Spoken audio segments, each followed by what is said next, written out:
The Galactic Council's Grand Chamber was a masterpiece of architectural brilliance, a dome of shimmering crystal and pulsating lights representing the vast empires that made up the Interstellar Alliance.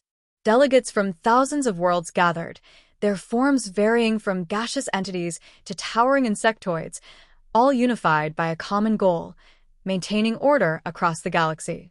At the heart of the chamber stood Ambassador Elias Carter, representing the United Earth Federation. His tailored uniform stood in stark contrast to the flowing robes and biomechanical suits of the alien diplomats. Today, humanity stood on trial. Ambassador Carter, the Council's supreme arbiter, a towering serpentine being with iridescent scales, spoke in a voice like grinding stone. The human race has been found guilty of repeated violations of the Galactic Accord. You have encroached upon restricted territories, militarized forbidden zones, and interfered with developing civilizations. The Council has decided Earth shall be stripped of its membership and all privileges therein. Murmurs rippled through the chamber. Carter, despite the gravity of the situation, maintained a calm, composed demeanor. He had seen this coming. "Esteemed members of the Council," Carter said, his voice steady, "humanity has never sought to violate your laws. We have only done what was necessary to survive in a hostile galaxy." The Arbiter's eyes flashed. Survival is no excuse for defiance. Earth is to be exiled from the Council effective immediately. Any interaction with member civilizations will be met with force. This is final. Carter bowed slightly. Then so be it. The journey back to Earth was silent, the weight of the Council's decision pressing heavily on Carter's mind. Humanity had struggled for centuries to carve out its place among the stars, only to be cast aside by those who deemed them too unpredictable, too ambitious. As the shuttle descended upon the sprawling megacity of New Geneva, Carter's mind shifted to the future. The Council thought they could isolate humanity, but they had underestimated them. Inside the UEF Command Center, President Sarah Connors waited, flanked by high-ranking officials and military leaders. "Elias," she said, her expression grim. "I take it they followed through?" Carter nodded. Earth is no longer part of the Council.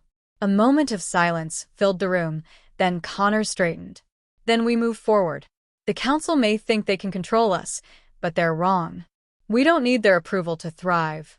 Admiral Marcus Steele, his face hardened by years of war, stepped forward. "We've been preparing for this eventuality for years. Our fleet is ready. Our industries are at full capacity. The Terran Empire will rise." Carter smirked. "The Council wanted us to stay in our little corner of the galaxy, but they just opened the entire frontier to us. It's time humanity takes its destiny into its own hands." Over the next decade, Earth underwent a transformation unlike any seen before. Freed from the restrictions of the Council, humanity expanded rapidly. Colonies flourished on distant worlds, industry boomed, and advancements in military technology accelerated at an unprecedented pace. The Terran Empire was born. With their newfound autonomy, humans began to reclaim systems once deemed off-limits by the Council. Worlds rich in resources were integrated into the Empire.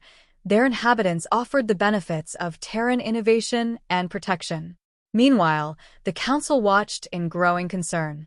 Reports of human advancements spread quickly: automated warships that could outmaneuver anything in their fleet, cities built in days, and a ruthless efficiency that threatened to upset the delicate balance of galactic power.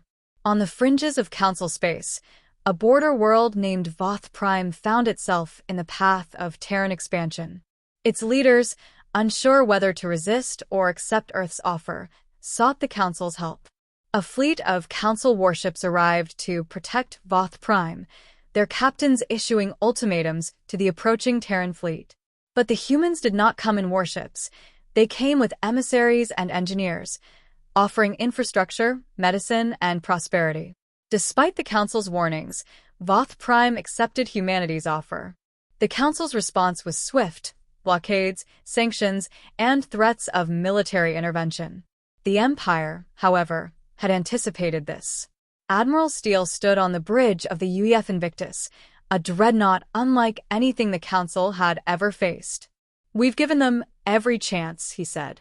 But the Council will not allow us to exist on our own terms. If it's war they want, it's war they'll get. The battle that followed shook the foundations of the galaxy. Terran warships, smaller but faster and equipped with superior AI coordination, outmaneuvered and outgunned the lumbering Council fleets. The Council's traditional tactics crumbled under the relentless Terran offensive. In a matter of months, humanity had secured a vast stretch of space, creating a buffer zone between their empire and the Council's territory. At a secret council meeting, panic spread among the delegates. "We should have eradicated them when we had the chance," a reptilian delegate hissed. "They are too dangerous." The arbiter raised a clawed hand. "We underestimated them. But we must find a way to contain them before their influence spreads further." Meanwhile, on Earth, President Connors addressed the people. "We have proven that humanity does not need the approval of the Galactic Council to thrive. We are innovators, explorers, and warriors. The Terran Empire will not bow to fear or intimidation.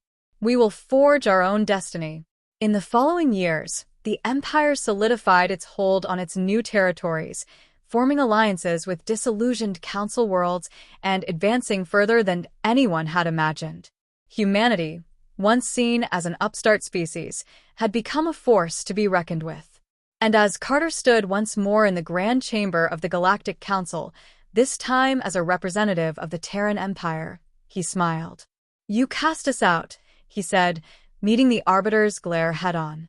"Now you'll have to deal with the consequences."